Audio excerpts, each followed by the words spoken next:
Alright guys, coming to you with a van update. Cody's excited because he doesn't know. It's not good, guys. It's really not good. Brought it to the dealership, to the shop. They had it all day, from 8:30 in the morning to 5 o'clock in the afternoon. Just picked it up.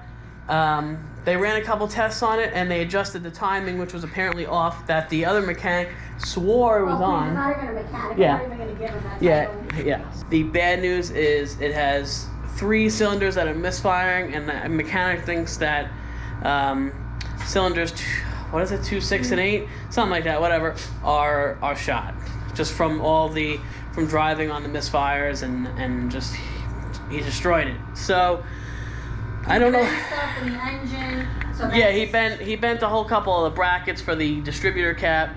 I don't know. This mechanic had to, and this is a legit shop. You know, he had to like re-bend it to like where it fits in and everything right at the right timing and everything. It's just so. Oh, and I think I told you guys yesterday the catalytic converter was glowing red. Well, it's still glowing, and you know, on long trips or idling, if I'm sitting in traffic, it could actually be a serious safety hazard, to the point where the van could actually catch on fire from that catalytic converter getting so hot. I've seen firsthand on this van that I don't know if it's the insulation or something underneath the van, but it's starting to melt and drip off. That's how hot this thing is getting. So it is definitely a serious safety issue, and super stressful because I don't want to drive it. I don't want to drive the van. If I didn't have the catalytic converter issue and it wasn't glowing red, maybe I would send it till it broke down. But it's just so. That glowing red, yeah, it's extremely dangerous. You know, you get 30 gallons of fuel on board, plus our gas can that we carry. I mean, if that thing was to catch on fire, it would be catastrophic. And he's saying too that our what is that we need to get done? The fuel injectors. Yeah, so you're saying our gas mileage, like, it just went down even worse. So if we fill that van up by the end of the day, it'll be gone because it's not. Oh yeah. Right. Oh yeah, I'm probably getting 4 or 5 miles to the gallon right now. It's really, really bad. He's saying it might be fuel injectors. He doesn't know. And you know, a shop is going to call that. Usually shops will go by the there's some kind of manual or book, and it'll say like how many hours this job should cost, and that's usually what they go by. So even if it costs, if they do it in 3 or 4 hours and it says 4 to 6 hours, they'll still charge you the 4 to 6 hours. I mean, it could be a very expensive job, and the spider injectors are not cheap either. So, and I already dumped almost $1,000 into this van, and I am just how much? $1,000 is just for the parts and people looking at it. That's not including how much we're spending staying at this hotel. Yeah, right.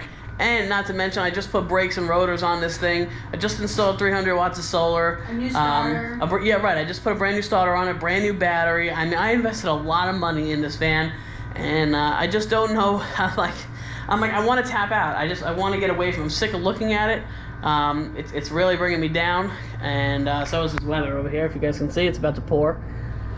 And I'm getting sick of sticking in this hotel, honestly. You know, I have so many jobs that I'm supposed to be doing in the next couple of days.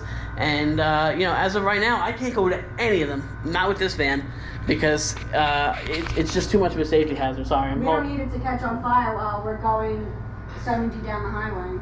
Yeah, or just breaking down on me if the motor just blows and strands me somewhere. You know, at least right now I have it. I can take short trips with it where it doesn't heat up too bad. I also have the Grom, so if I wanted to go look at another van or another vehicle, her and I can hop on the Grom, and then, you know, one of us can drive it back. Yeah. All right, sorry about that. I had a technical difficulty, and for some reason the camera decided to stop recording. But yeah, so we have the Grom, so we can go check out vans if we need to. Guys, I gotta be honest, man, I'm just not interested in buying another $5,000 conversion van, and then I have problems with it again down the line. I know every car's gonna have problems. It'd be nice to buy something, that's more fuel efficient, like she's saying, and just easier to drive. I don't mind compact. I don't know. I've been watching some people on YouTube, that minivan life, and I know some of you have been saying, oh well, if you buy a minivan, then you're really living in your car. Well, We were living in our car anyway in a van. There's Right, no difference. right. Believe me, I get judged just the same. People look at me like I'm homeless, like I have no money, and people have all these thoughts. Anyway, it doesn't matter if I'm in a minivan or a conversion van. They both end in van. Right, and they're both, I don't have a sticks and bricks house, so that's a problem for society We're not anyway. really in it anyway. Living in a van pushes us to hang outside more. Right, which we don't mind.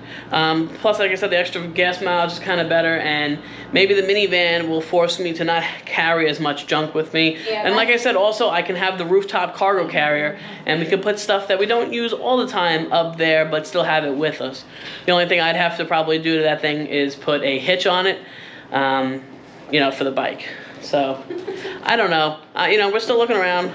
We hit a couple people up about different vehicles, but this one, I'm just giving up on it. I don't know if I'm going to sell it as a mechanic special or if I'm just going to scrap it. I don't really have time to sit around and,